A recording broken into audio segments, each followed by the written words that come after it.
for a profit, right? There's so many heroes that are going to be getting on top of it. Yeah, I mean, it's not easy, but it allows them the window of aggression that they're looking for, right? So you're going to have this, maybe an Orchid Rush TA, the Blink Deso, sorry, the Fury going Orchid, Deso Blink on the TA, and then just the innate tankiness of Mars with the Eye behind. That alone should be able to punish the timings of a Void, of a Tidehunter. In that previous game, we had Kunkka, we had Tide. So if there was no Ravage, there was a boat. And they was kind of covering each other. Oh, Thunder Awaken, they don't have it this game. Early fight, though. A bit of an attempt to take down Matthew. And he's out of that. Ravaged. But no, I like the fact that BetBoom, in the draft, even though that first game felt a little bit awkward with the Fury at times, they're still sticking to their guns. And it's now more emphasis on like that mid lane siege that they did in game 1, where it kind of crumbled them after they tried 5 minutes trying to take it. This game, it needs to be much cleaner. They've clearly learned from their mistakes in that first game, so that's why I'm happy to see them try it again in game 2. And what do you think about this final pick for Thunder Awaken, the Picard's Faceless Void? Oh, I do love a late pick Void, especially when you see your enemy trying to play for an earlier timing. If you ever get that one team wipe, that one kill, the item advantage that you can build is the AFK. What? He's tapped out. Sorry, just chilling there. You know, game started, he's tapped out, you know. I mean, if this was online, 100%, you know, it's probably, you know, changing the music, you know, making sure you got a good track or something. Obviously, you're not here, you're not allowed the music, but still. No more. But no, I like the Void for the idea that, once again, if BetBoom make the mistakes, you are going to have, you know, like the Void into TA, the Void now into Furion. It just feels good to play this. You chrono them, you're going to be able to solo off the heroes. I guess the main thing here is there isn't a lot of clean damage going into chrono. Sure, there's additional amplifier through, let's say, like the Gush, or let's say the additional control after the fact from Storm, but it might be a little bit difficult if BetBoom kind of get the ball rolling with all their heroes. But again, because that was sort of the case with the last game's draft, right? Pretty much exactly the same thing. In essence, these drafts feel kind of similar in their openings because, like, you know, BetBoom, they've got the Mars, the Initiator, Thunder Awaken have the Tidehunter. You have the Sustain from the Pugna, the Io, but then it branched out quite differently in regards to BetBoom relying on the earlier siege once again. So yeah, it does feel like a repeat of game 1, honestly. Slight tweaks in the heroes. Development mid-series. And I mean, it was sort of the way that we're seeing Picard's play as a carry. Would you imagine we're getting like the Maelstrom Yasha sort of build up for him, or are we going to get a bit greedier, some Battle Fury for Void this game? If we've seen some just straight Maelstroms, honestly, I wouldn't mind that. You know, Treads Maelstrom, then get the BKB, enter some of these earlier fights, get the kills, and then from there, you accelerate through just being present. I don't think this is the type of game where you can be ultra greedy, because there will be this like 15-minute timing of Orchids, Desos, Blinks, initiation galore on BetBoom, and if you're not ready, it's going to be difficult. Like the early game damage of Thunder Awaken might be the undoing. Once they get over that hurdle though, their draft is going to be filthy. You know, Windrunner eventually becoming a core, the innate tankiness of Tidehunter, even the Ags alone. But no, they've got to be careful. They have to be very mindful of this timing that BetBoom will be playing for. And overall, are you sort of a fan of the support Wind Ranger? You know, something that we're seeing some teams bring out here at the Major. I mean, kinda. Like it's hit and miss, right? In lane, it's pretty strong. It's really annoying, especially with the run run poking away the position 5. But I think you need the correct game where you actually become the core for it to really be annoying. If your position 4 is executing a hero at the start of the fight, forcing out defensive glimmers for stuff just on the Windrunner alone, it unlocks the fight for so many. But also it can just fall flat and you can kind of be a creep, right? You're just a shackle bot. So it really depends on the player. But Matthew, in that previous game on the Snapfire, he was so impactful. So I'm expecting the same performance from him, hopefully scaling into the game. But nice thing as well, he goes for the headdress. He done that in the previous game, Matthew. He just goes straight headdress, having the additional regen, rather than buying tangos. Just kind of walking around, hugging his offlane and getting that aura going. We haven't seen many players do this. Often it's like sticks and branches. Yeah, Matthew having his own little bit of identity in starting items. I'm seeing the mid matchup at the moment. Dark Mago doing very well against Lioness in Storm versus TA. Do we usually see sort of Storm come out ahead of the early levels? I mean, he's also utilizing the small camp a lot earlier. TA naturally will be sticking to the lane up until probably around 5-6. Also, like the observer just point out, it is currently blocked. So yeah, right now Storm just having a bit more efficiency due to the setup of the lanes. Oh, very nice start here for Daxak. Ravaged. And on the side lanes, there's, well, kind of, I guess, on sort of both halves. The I'll take that. on the top tied a little bit behind. I mean, Daxak, he's not getting any pressure on him. He's going to be free farming as this Prophet. See around the runes. Seneko trying to stop Daxak from getting the refuel with the water rune, but he'll still be able to grab it. I really like what they're doing in bot lane on Thunder Awaken, just because the Pugner is not really going to do anything to stop IO Mars. The sustain from the IO, the chip damage from Pugner is kind of nothing. So he's giving more XP to his Faceless Void, allowing him to have threat. So now this Mars isn't going to have this level 6 timing Void sharing XP level 4. So I like the fact that they are just kind of sacrificing Pugner a little bit more. And in that way, you're kind of protecting your tower, because this Void hitting level 5, hitting level 6, much earlier before Mars. You might even have kill threat of your own with a Windrunner TP or a Storm TP. A nice little series of events right now in the safe lane. Did see in the mid there, Daxak opting to take the walk back to base. Zlat, and with that in mind, we'll start to close the gap. Radiant's mid tower's getting banged up. It's really a riveting mid matchup. Push lane, go jungle. And now TA with 6. Starting to put some traps. Seneco's already been making stacks on the dire side of the jungle. Now they'll be farming them together. Seneko will watch. Yeah, Lala, really big boost here. Warriors of the wood. That's bottom lane Pakaz. It's rather low. Panda, not much regen left from. Okay, yeah, he's got tangos and salves, so Pakaz is going to be kept able to stay in the lane. Around this jungle, Matthew, he'll head over to see what was going on, but Lal, of course, stack already cleared.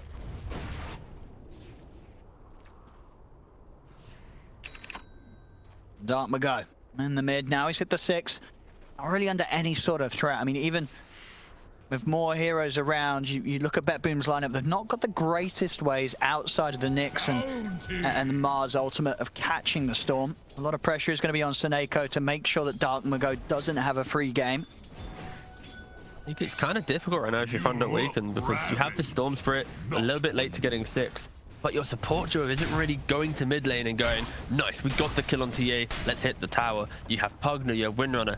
They're very static supports. They might be able to help turn around fights in the side lanes, be it for a good shackle shot or a decrep. But right now, Thunder Awaken very much relying on just farming their lanes and pushing them out.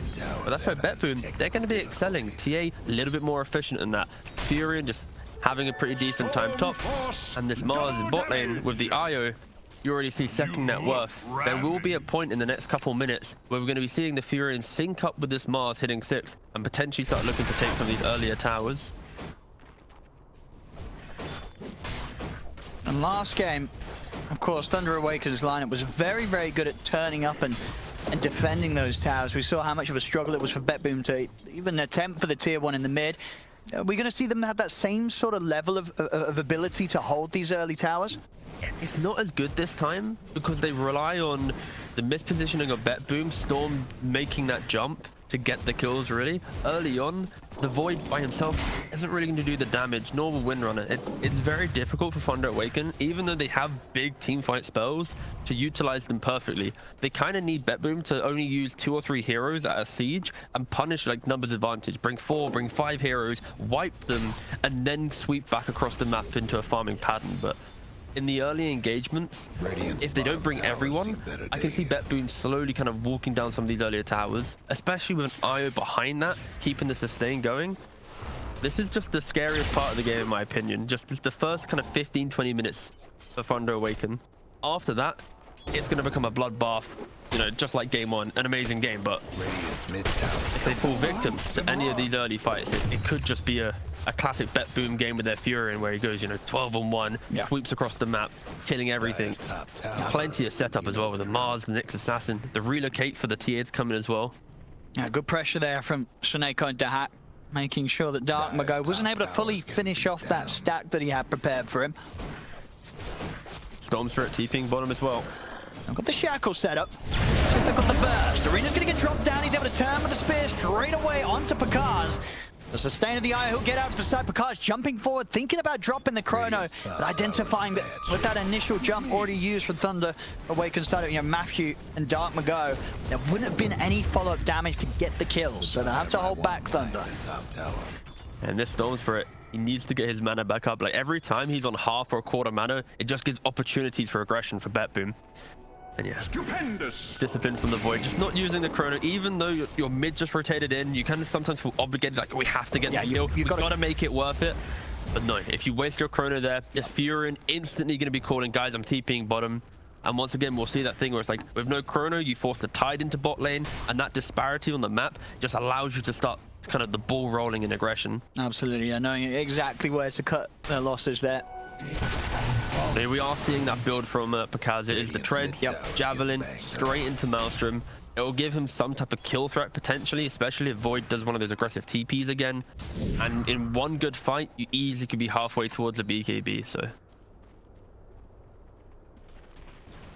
I'm coming up to 10 minutes and still yet to see a burst blood. See Pakaz getting burst slow, but the time walks back up. He's okay, and will manage to continue to sort of hold this area on his own, especially with the fact that that threat of the Chronosphere is still there in the mid. Nice little steal there, BetBoom, making sure that Lyle doesn't get his hands on a DD. The Hawks had just like the nicest time in the last 2-3 minutes. He's just been AFK in this top jungle, just living the dream. Seneco's been lapping up the XP top. He already hit 6 pre-10. Yeah, and look at him. He does have the Orca in the quick buy. So like I mentioned, this is they are building towards the 15-minute timing, like I mentioned. Now this silence is going to be incredibly annoying for the majority of Thunder's heroes, right? Sort of outside of the tide, each and every one of them relying on the spells to escape or to protect themselves or teammates. So the silence is going to hit hard. But even like with the tier as well, you pick up that shard, you see the partner give him the life drain on the side, just throw down a trap, get another silence. Void steps in, throw another silence. These early fights, silence will be, devastating pre-BKBs. Warriors of the wood. See if Dark Mago and Panda can find something top. They're hit with the scan. They know that they're in the trees here. I'm going to start searching for them. Dark Mago is able to find the opening. He's in onto Daxak. Daxak gonna get some help here, but the Ravage is perfectly coming out in time onto the three of them. Dark Mago, he is low, but he's still got mana to play with. So get away from the two of them. Force Mage, you're getting drained down by PandaBoo, as that's 2 dead. Decrepify set up as well. They tried to turn it around after the hack fell, but BetBoom, they lose 3 heroes here. Thunder, nobody. But they bring the numbers, that's the key thing. They look behind the tower, they find the Fury in like one of the better kills in this engagement, and then within a blink of an eye, they bring everyone. They're not even second guessing themselves. They understand the lack of damage that they have without the 5 of them. They get the kills, and it just slightly offsets BetBoom's timing just a little bit.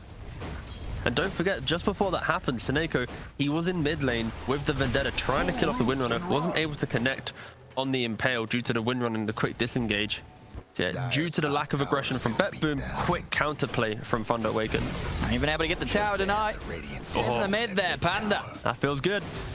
Dire's top tower. You know the drill. Dire's lost. In PandaBoom, he did get 10k this year. January, by the way. Pretty cool. Not a lot of 10k supports. See bottom. Sacred. He's going to start the defense here. Of course, no Ravage, and already Notice trying to get in to look for the setup. Matthew's going to be able to find him with the shackle. There's Notice. He's going to try and walk out of this one, but the focus fire's beating him down. Notice trying to run. He's almost certainly going to die. He goes down. Dark Mago on top of that. Binding Daxak in the tree line. He'll try for the TP out, but the damage is done. Thunder turn up again. They get these kills. BetBoom, they're not getting anything out of this. They didn't even need to use the chrono. That must feel so good if you're this Void. You've now completed the Maelstrom. There's a relocate. Oh no. Still prepping for the relocate return. I mean, I guess BetBoom, they did actually get the tower. So some sort of objective, but these kills that Thunder Awaken's picking up, they've got to feel pretty good. You know, with BetBoom and the way that they want to play with their heroes, that losing their cores, losing their carry in these sort of situations, it's not great for the game pace that they want to try for. This Tidehunter is the undoing of this kind of Fury and carry style. As long as he has TP available, when the big siege comes in, when you use your Nature's Call, it's a pretty long cooldown. So that alone, Tide just identifies this is where the push is coming, TP's in, Storm Spirit's in position, Void has TP available. They punish them through their own aggression. They set up the perfect defense. BetBoom, they're the team with these heroes, or at least with the Furion. They want to be forcing the TPs around the map, and right now it's Thunder Awaken, the ones who are doing it. Yep. And as you said, they did that just then without the need of the Chrono, without Ravage being available.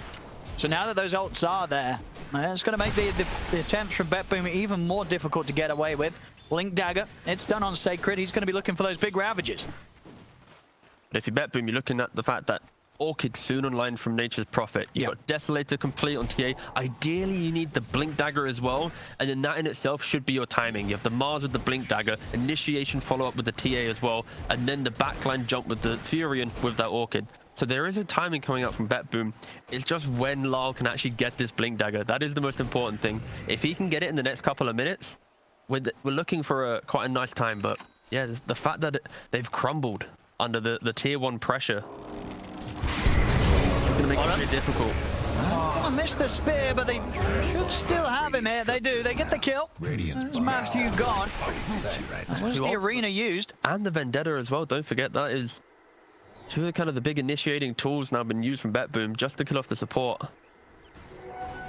Thunder Awaken pretty happy with that.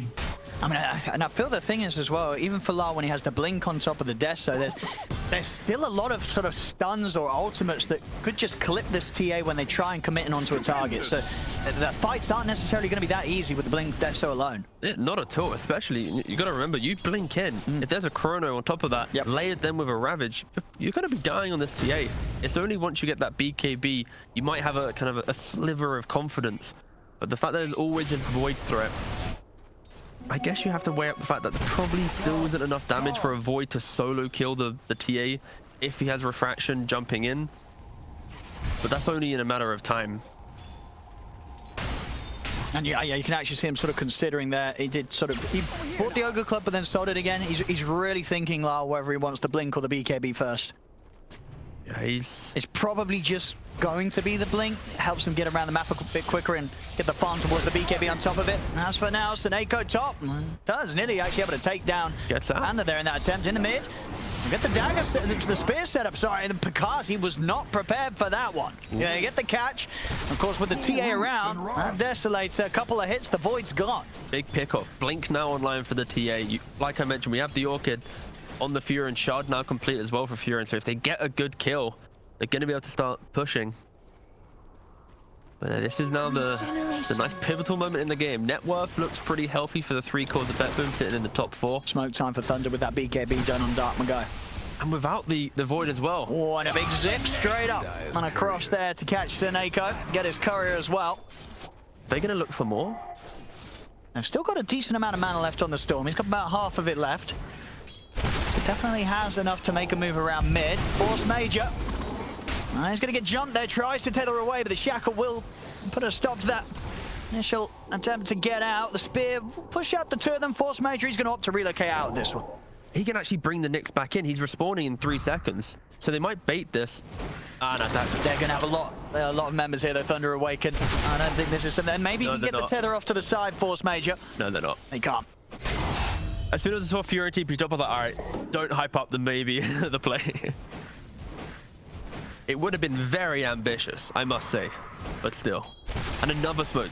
Back-to-back smokes now coming from Thunder Awaken. I like this as well, with Bakaz showing in the lane at the bottom at the same time, so maybe not something that BetBoom's prepared for. The thing is, Bakaz, he might not be prepared for this himself as they get the silence. Bakaz, I just think that nearly saves him there, but the Nature's Wrath comes in to finish him off. Sacred jumps forward, Ravage, it's going to catch Daxak just towards the end of that attempted TP out. As Daxak will be caught, and with the zip across towards the Mars, they should be able to pick up Noticed as well. Gotta love Storm Spirit, uses a big old zip to find Fury, but still just have just enough mana to get to the Mars as well.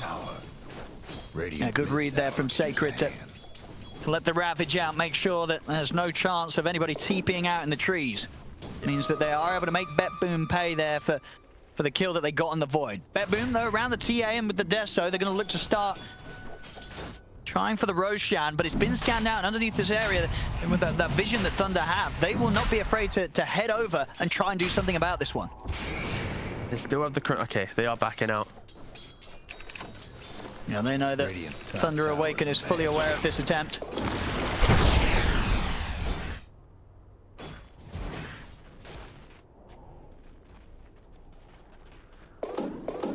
Another smoke, 2 smokes now used in a row. 1 to enter the pit. Force Major going down. And they actually get the shackle as well towards Seneko. He's able to get the spike carapace off in time. The reason why, look at this. There's just been a ward there the entire time on that high ground from Radiant. They were trying to smoke into a pit. It's just been completely seen from the lack of the de-warding. So 2 smokes used just underneath vision.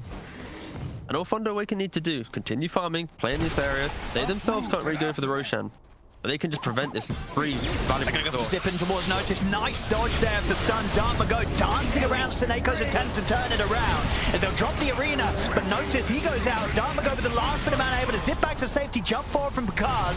As Sacred, he's trapped in the trees, breaks his way out with the anchor smash. BetBoom unable to take anyone down in return there.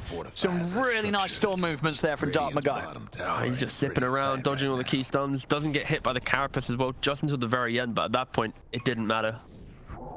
We'll see it again here, these dodges from Dartmago. Of course, already with a lack of heroes, they were really able to lock him down. And they did try their best to turn it. A big melt hit coming in, but with a zip out, Dartmago's away.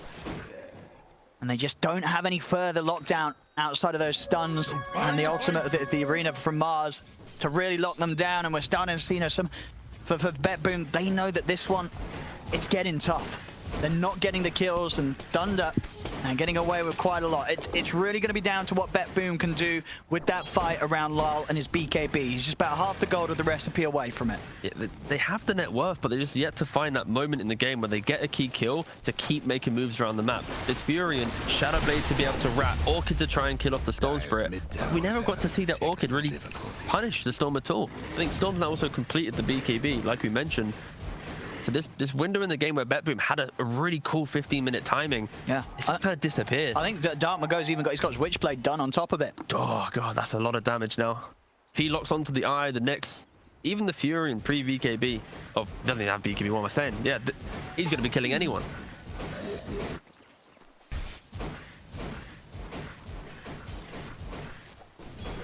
Now, these 2 BKBs really noticed, also very close to his own. That's going to be where we see BetBoom give it another shot. Got to give it to the Windrunner as well, though.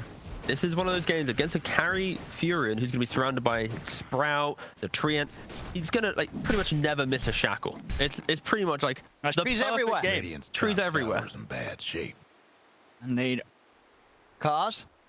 That's his Manta done. So the silence of Dahak, not as scary as it was once was here for the Void. Also able to eat through the refraction if you do catch the TA in chrono.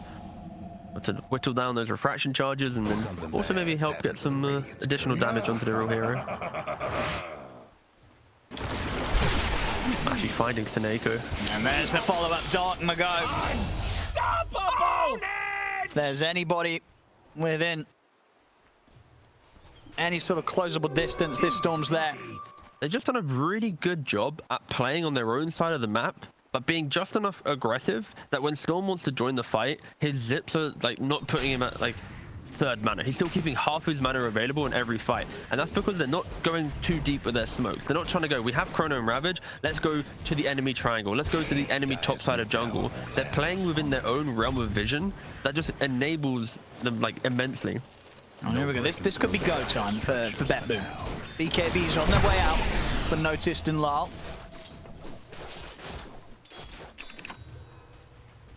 See if they want to go for the smoke. There we go, straight away. Immediately off the pickup of these 2 huge items. They've got to find a clean initiation, though. That's going to be all down to Notice. There it is. And it's just the Pugna. But a pick-off nonetheless, instantly into Roshan. They're going to try for the rush on the back of this. Still, though, Thunder Awaken with the 4 heroes they have and the ultimates that are online, they could still have something to say about this. Void is yet to TP, and this does fall quickly. If they want to contest it, he needs to TP now. Might just be a bit low. I think too late. it could be a little too slow, the TP over there. As indeed with the Meldits and the deserts getting low. They're in time. They're in time. BKB here as Lars going to try and finish up, but he's been bashed here by Roche. It's slowing him down a little bit. He'll still get it. They get the Roche, they get the Aegis on Lars. Darkmago, he's going to go for the backlines. Ravage comes out here onto the three of them. They focus down the eye. The Chronos there is locked down the boat. As Picard gets the double, turns his attention over towards Lyle. The bashes are coming in as Lyle. That's the Aegis removed from him once. See if they can take him out a second time. Notice pops the BKB to try and get over to help out. The blink is there in time from Lyle, but they'll chase on Matthews in with the shackle. They've locked down the TA. All Notice can do is just watch from the side as Lyle, there's no saving him. Over in the river, Sineka was trying to hold back Darkmago, but Panda's there to help out and get the kill onto the Nyx. Live Train finishes him off. Notice, he'll try and run, but a jump forward from Matthew finishes him off. It's a team wipe. They may have got the Roche and the Aegis, but Thunder Awaken bringing a solid fight, and BetBoom again continue to get held back. Matthew is an absolute machine on this windrunner. Just every single shackle just cleanly connecting, and just a chase down. The patience as well. We were worried by, okay, Void's not TP'd yet, but BetBoom, they commit to the engagement. TA left alone. Sure, she got unlucky with the bash, but just the eventual chase down. I mean, and we saw as well, really. Yeah, like, see here, you have TA gets bashed by Roshan. Daxak on the right-hand side can't really do anything to the stones for it, not really having the damage. Stand still for a pretty second. Excellent Ravage. Ravage, absolutely beautiful, connecting on everyone. Layered them with the Chrono as well. At this point, sure, nice little cheeky little shackle, and then the shackle soon after. But yeah, it's so hard for BetBoom to play this lineup into a farm Void, into a farm Storm, and with a tide hitting Ravages like this, it is so difficult. And it was sort of excellent priority there from Thunder Awaken. I feel like a lot of teams in that situation, we'll see them all sort of like try and, you know, shuffle into the pit. They're like, well, let's try and see if we can get the steal, get it in time. They just ran straight for the heroes. They were like, you can get the kill, you can get the Aegis, we don't care. We're going to be able to deal with the rest of the team, and then we're going to be able to deal with you, Lyle. Yeah, I love the fact that I didn't get all focused on the pit, because sometimes teams, they all jump into the pit going, let's try and get it. And in doing so... And now in the mid, shackle there off the creep. The sun comes out, the Dharma goes in with the BKB, zips forward. Sineko, he's out. They'll get the relocate for Notice. They'll save him for now. Carl, he's going to try and commit with the BKB on towards Matthew, but the Decrepify there. Notice moves back in with the BKB in the arena, but simply Picard jumps out. They'll continue to chase. They're in on top of Lyle. Lyle's going down. As Thunder Awaken, they're starting to really step it up, and BetBoom, they are struggling. At the 50-50, go up or down. Unfortunately, didn't get it this time. Because he is relentless here with the chase. Catches Force Major. Nothing can kill him now, Owen. He's literally unkillable. He got the Manta. He's only got 2.2k HP with the ultimate orb. Like, he's chilling. He's loving life. And it's one of those games where, you know, the 5k net worth lead, it feels much more than that, T. Like, in terms of just how much difficulty BetBoom's going to have to turn this around. It was like 3.5k gold on the Fury, and is pretty much just not being used, the Orchid. The Silver Edge is also, again, not to the best of effect. Maybe silence and a break. And he's out of the Sprout. Snako will jump in with a stun, but it's immediately crackened off. They're trying for him. He's out again, and he'll just pop the Ravage, and now backup's turned up. They'll then get to the side, they zip forward. All that effort there to try and chase for the kill, and it ends up with Daxak going down. BetBoom, they just cannot catch a break here against Thunder Awaken, who are really starting to have fun with them right now. 3 dead. Thunder Awaken not losing anyone. BetBoom left scratching their heads here as... I don't know how they stop this team. This is Thunder Awaken coming in with an incredibly solid showing here. Once again in this game too, they are loving it. 24-4, 7k lead. BetBoom, they're running out of ideas. I mean, they should be loving it. You know, Sacred, he gets jumped by the carry, and it's Tide v Furion. Like, the Tide just brushes it off. He quells, he phase boots, walks it off, turns it around. So, yeah, just... Unfortunately, this Fury just not having the effect that they wanted in the last pick. Now, meanwhile, with the last pick for Thunder Awaken, Picard on the Void, he's massive. This Scardy is going to be done very soon. Let's see if they can get him. He has used the time walk. I mean, he should die here, sure. Everyone's ready. They're very careful about going on him. They're like, is anybody else around? Now they'll go for the kill, and they'll get it. 4 heroes, they get the jump, Picard is out. Maybe they turn up the pace now. Dead for 75, instant smoke up. Like, the net worth lead isn't too big. For Thunder Awaken, the game's theirs if they play together. These little pickoffs can allow opportunity. See if they can get another BetBoom. They're hungry. They maybe Lyle kind of revealing the smoke, having to push out mid lane. And they're going to get the stun. Snako, another catch, another kill. Look towards Dark Mago, but nothing to set up on him. BetBoom, they want to start getting some kills back themselves. They need a whole lot more. But that's the only thing Thunder Awaken have to be careful for, is that one opportunity in which a core is left alone, the Nyx initiation into then follow-up damage. They do have the kill, BetBoom, they can kill a single hero. In the big team fight, completely outmatched. They should lose all 5-on-5 engagements unless they're the ones perfectly initiating and Thunder Awaken aren't ready. But realistically, BetBoom have to try and keep these scenarios, you know, getting created. Keep just split pushing. Don't look for these aggressive smokes where you're running into the Chrono and the Ravage. It doesn't feel great to say. You don't really want to play Dota like this, but it's kind of their main source of, kind of, I guess, entry into the game now because, yeah, it's difficult. This Void's about to complete Guardian, 600 gold.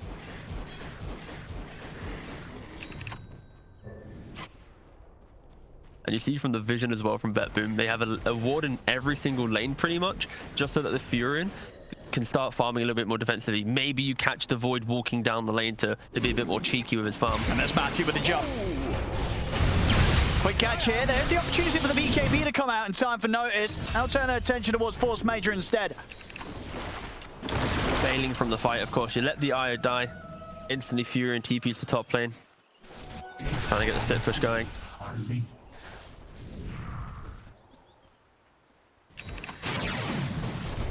Pretty much what full Shiva's done on Sacred. He's got the money.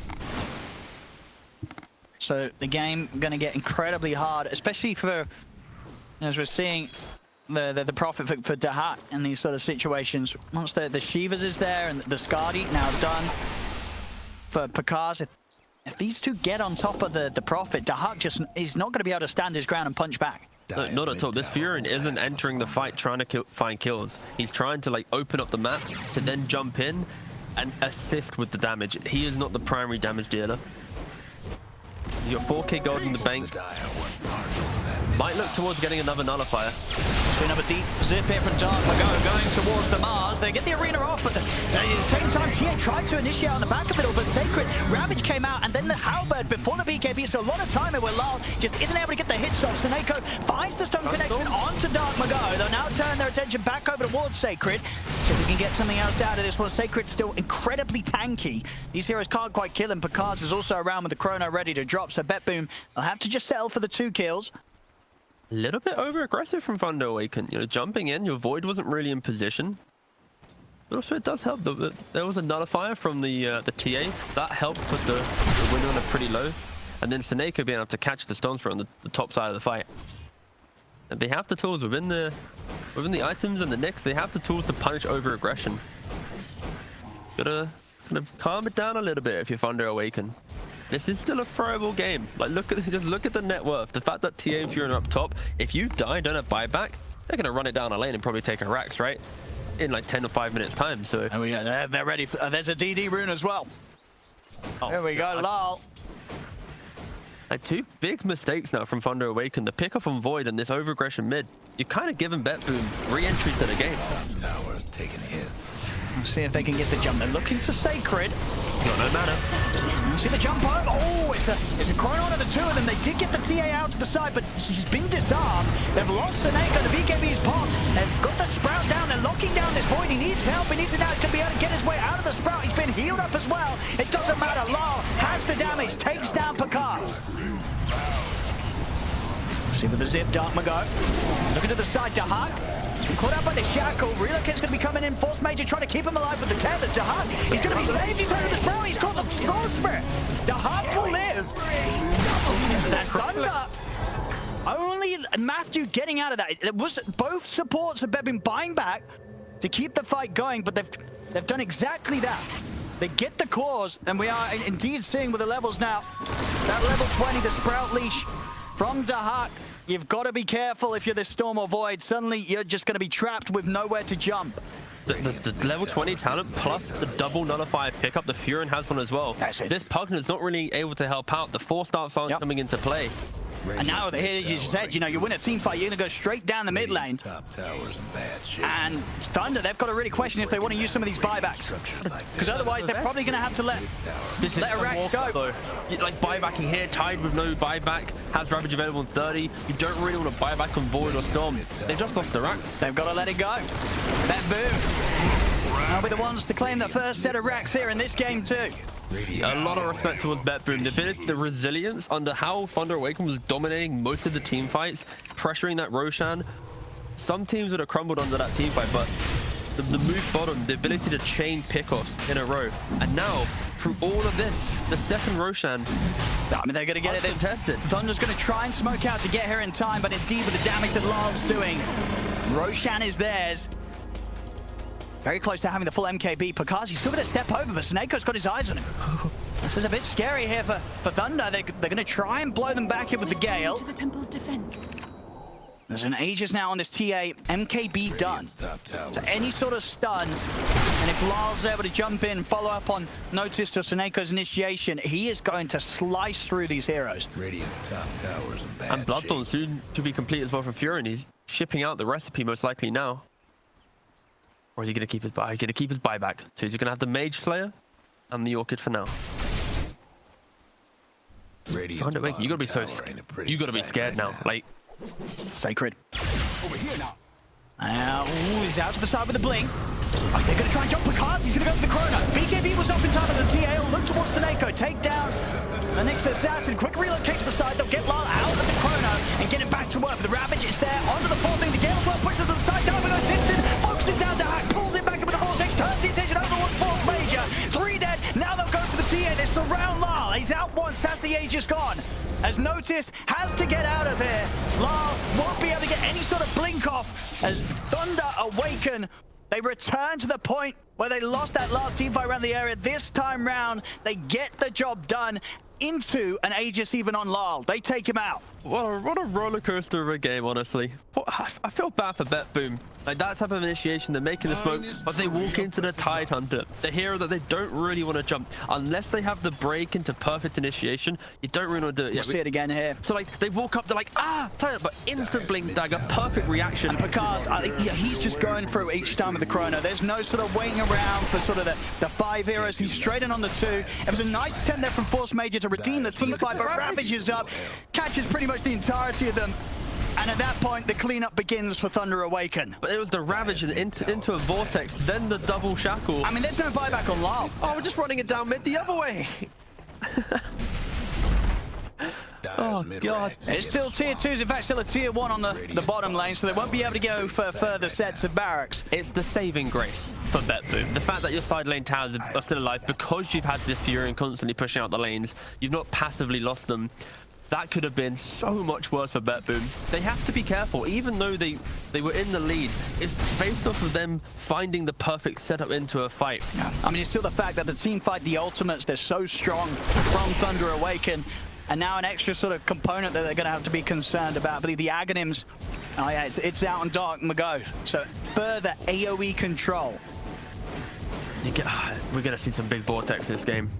And this is like a typical game where like you're behind, you're losing, you start winning, and then you feel like, yeah, boys, we can make the play, we can make the smoke, and then unfortunately it hits you that one time. And it's still a scary game for Daxak because of course he's gone fully out on the offensive. He really tried to hold back on buying that BKB. A lot of it down to the fact that there's still like the Chronosphere in play, so I felt that maybe that going for the full out offensive was going to be the better approach. But now at this point, in these team fights, without a BKB, it only takes sort of one zip and a pullback from Dark Mago, and Daxak just in complete trouble. So Until that BKB is there, we might not see BetBoom look for another fight.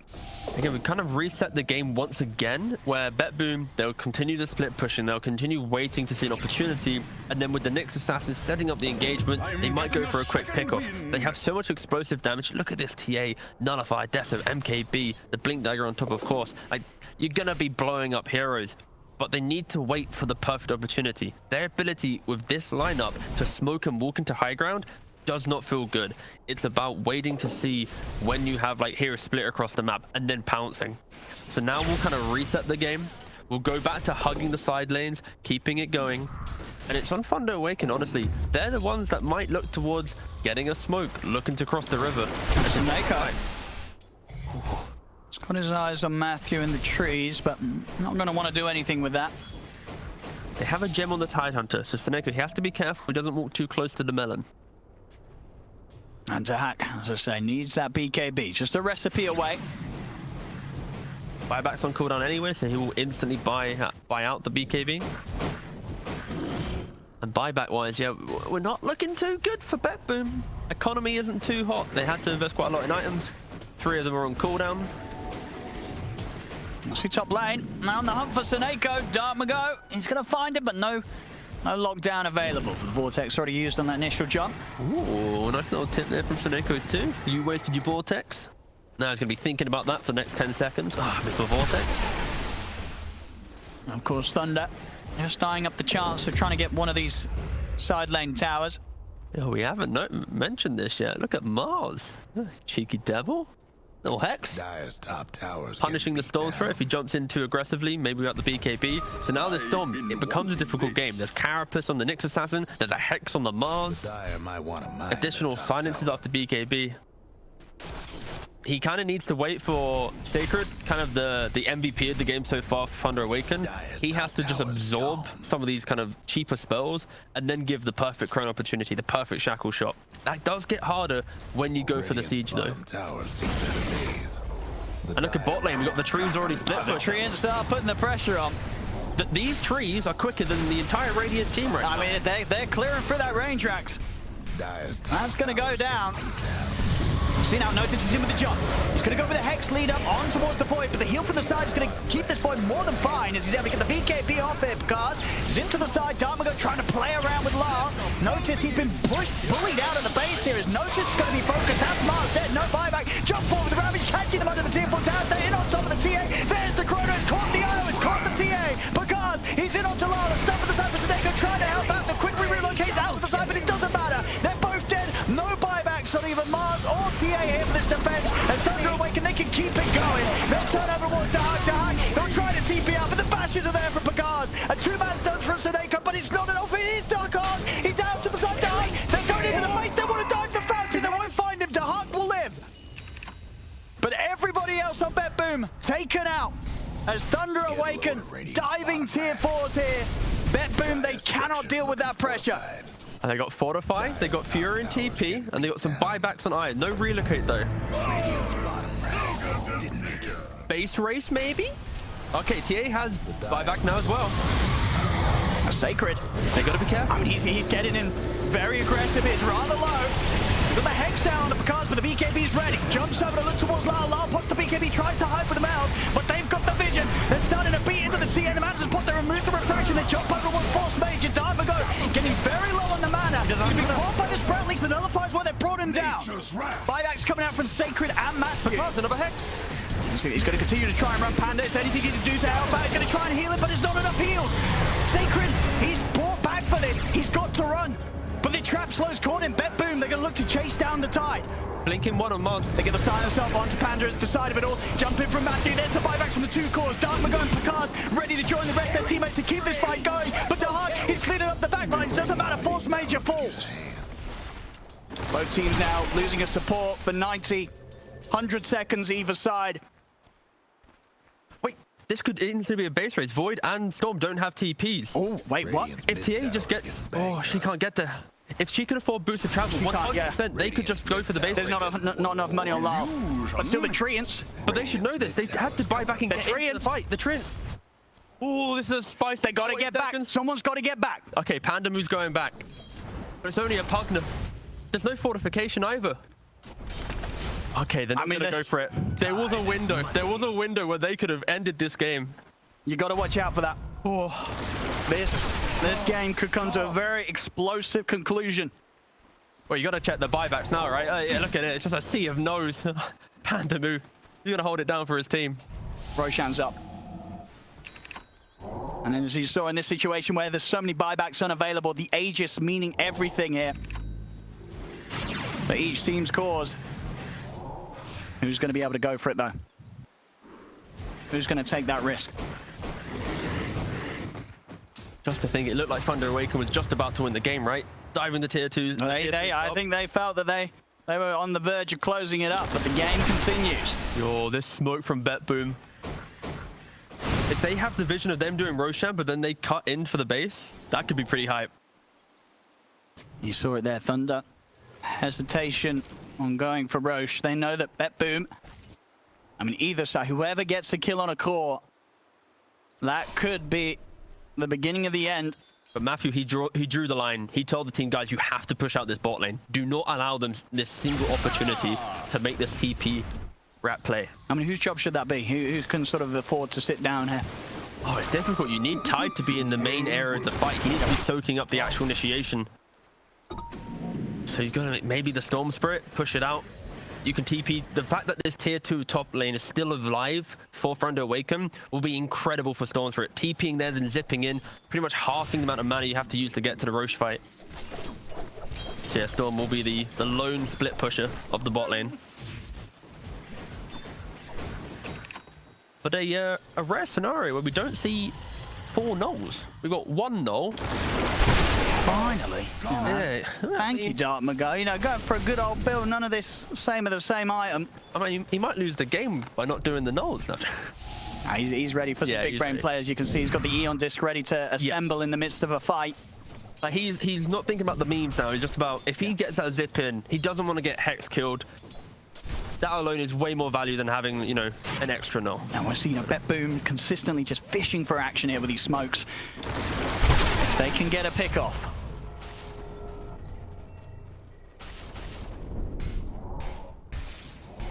See who's able to start this one.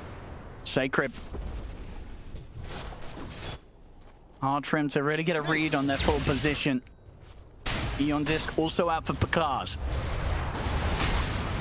They just don't want to give that opportunity of the jump initiation, and that is the only thing BetBoom can really rely on at this stage of the game with their draft. It is the Nyx, the jump, the Mars with the Hex.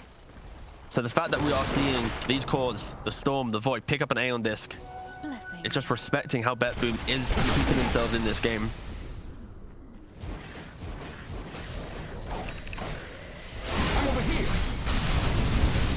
And still many minutes on those buybacks.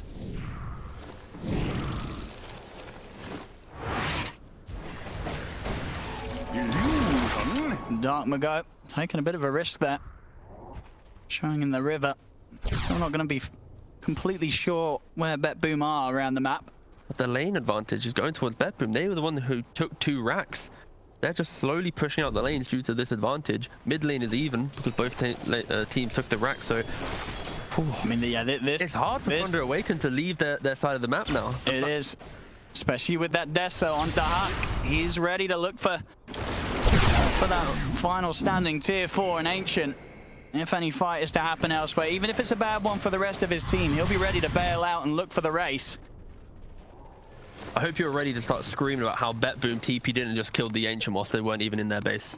They're going to do it one time to bait out the fortification, and the second time, I've just not seen a base race in a long time, Owen. No, this is definitely a game where